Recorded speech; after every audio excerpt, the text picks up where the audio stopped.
Hello, sewing friends. Thanks for visiting the TurboPurr channel, where we love the sound of happy cats and smooth running sewing machines. My name is Ramona. Today I'll show step by step how I make fusible labels for quilts. I like round labels, but you can use squares, rectangles, or any shape you like. It's easy. This video is for entertainment purposes only. Please enjoy. These are the supplies that I used. It's pretty simple.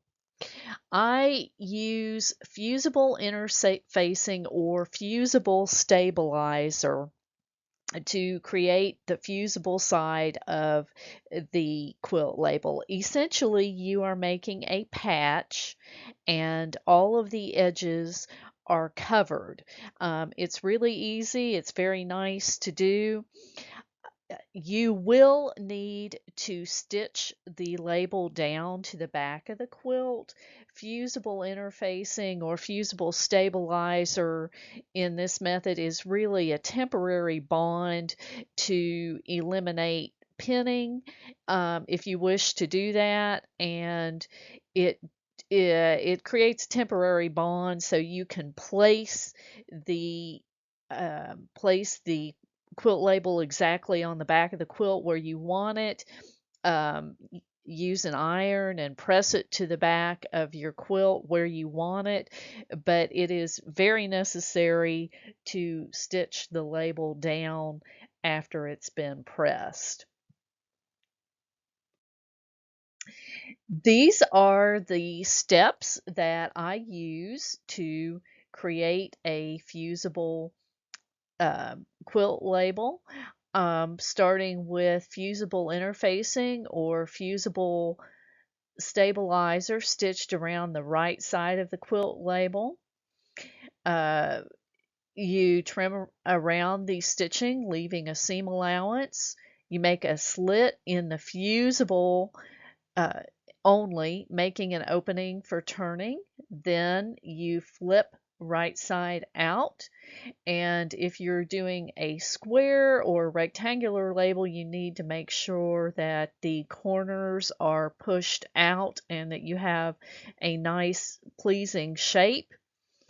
Then you're ready to position your quilt label and press it to the quilt back. And then finally, the last step is stitching the quilt label to the quilt back with a needle and thread. So you have some various choices. There's so many different fusible materials these days that you can use. In this example, I am using a fusible stabilizer where one side is plain and the other side is the fusible side that has a glue on it that is activated when it's pressed with a hot iron. The fusible side is generally either shiny or textured. It depends on what sort of fusible material that you are using. In this example, I created my quilt label in the hoop. I like round labels, so I did a round label. You don't need to do this with an embroidery machine. A standard sewing machine is fine if you are, you would just take whichever kind of label that you have and you would straight stitch the fusible stabilizer around the outside of the quilt label.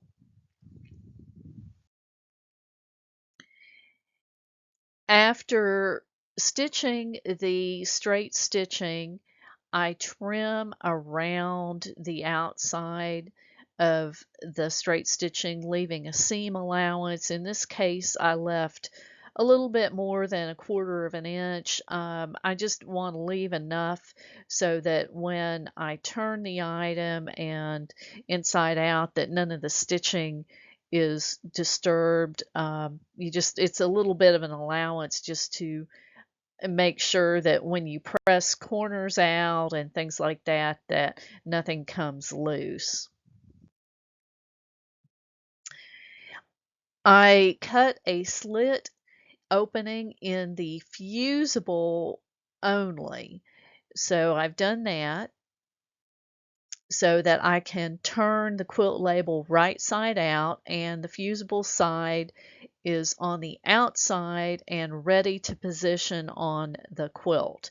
So when you're doing this, you have to think a little bit ahead and make sure that when you are stitching the fusible to the quilt label, that it ends up that when you flip it inside out, you're going to have the fusible side on the outside so that it can be fused to your quilt.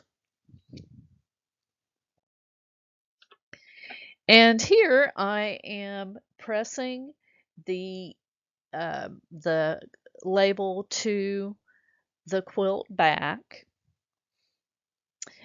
and with this label, I did it in software using my Sewnet software, built-in designs and built-in fonts. I liked the lettering for the cat, since I was doing a cat motif on this quilt.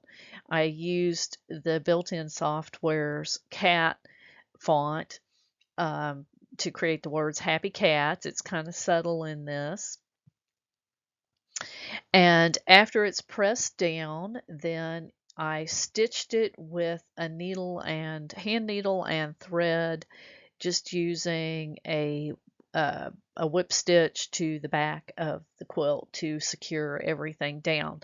But by fusing it to the quilt, it eliminated the need for me to have to pin anything down. Plus, I could see where I had placed it accurately. And here is another example of a quilt label that I used, or that I created using this method. Again, I used my Sewnet software in this example to create this round quilt label, and I used a built-in super design in the My Sewnet software. I used built-in fonts and built-in shapes to do this. Thank you very much for watching. I hope you really enjoyed this video. Again, you can use any kind of label with this method. Some people print labels using printable fabric sheets. You can stitch your labels. There are also labels that have been pre-digitized that are available for purchase from various vendors that you can use. Lots and lots of options. These are my sewing room helpers. That's Miss Boo and Mr. Robin. And thank you very much for joining me today. I'd love to hear in your comments what you are working on with your quilts. If you enjoyed this video, please like and subscribe. Thank you so much and have a wonderful day.